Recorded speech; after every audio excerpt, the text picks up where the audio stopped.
Olá, graça e paz.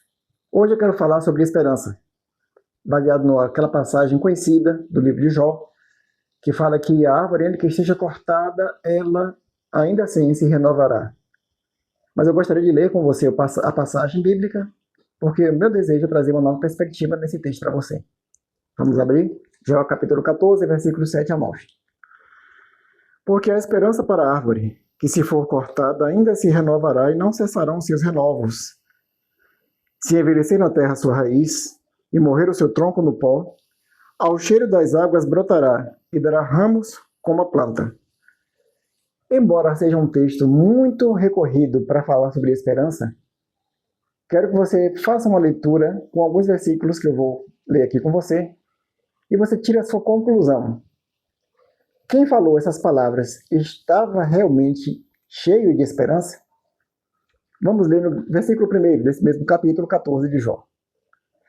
O homem nascido da mulher é de bem poucos dias e cheio de inquietação. Sai como a flor e se seca. Foge também como a sombra e não permanece. E na sequência da primeira leitura, ou seja, no versículo 10, ele diz: mas morto o homem é consumido, sim, rendendo o homem o espírito, então onde está? Como as águas se retiram do mar, e o rio se esgota e fica seco, assim o homem se deita e não se levanta, até que não haja mais céus, não acordará, nem se erguerá do seu sono. E ele diz: tomara, ou quem dera, me escondesses na sepultura e me ocultasses, até que a tua ira se desviasse, me pusesses no limite e te lembrasses de mim. Morrendo o homem, porventura tornará a viver? Todos os dias de meu combate esperaria até que viesse a minha mudança. Pela leitura, Jó estava realmente tão cheio de esperança? Não, queridos. Jó estava aflito.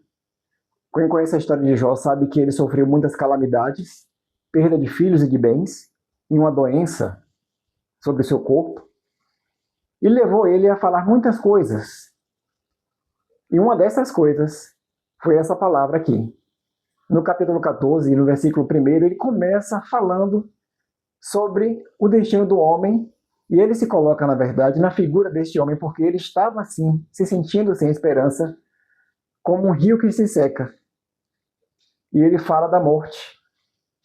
E ele pensa e diz: morto o homem porventura viverá?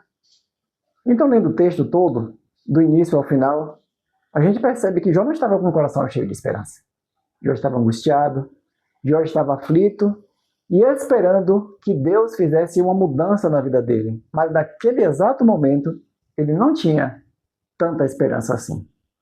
O que eu quero dizer é que às vezes nós encontramos também assim, cheio de aflições, de inquietações.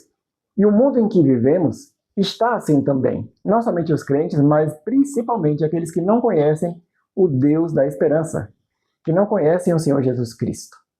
Estamos assim, pensando que há mais esperança para uma árvore, ou seja, um fruto, um objeto da criação de Deus, do que para Ele mesmo.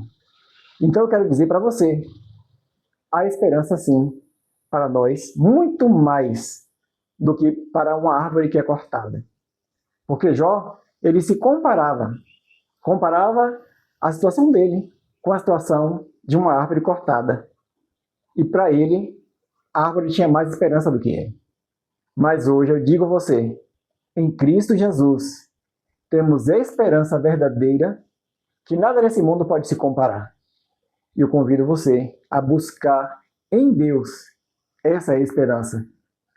Porque é a esperança para nós, que somos filhos de Deus, somos feitos filhos de Deus em Cristo Jesus.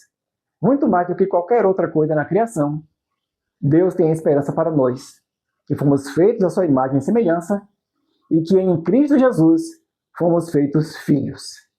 Que Deus te abençoe, busque essa esperança e não abra mão. Um dia abençoado para todos. Em nome de Jesus.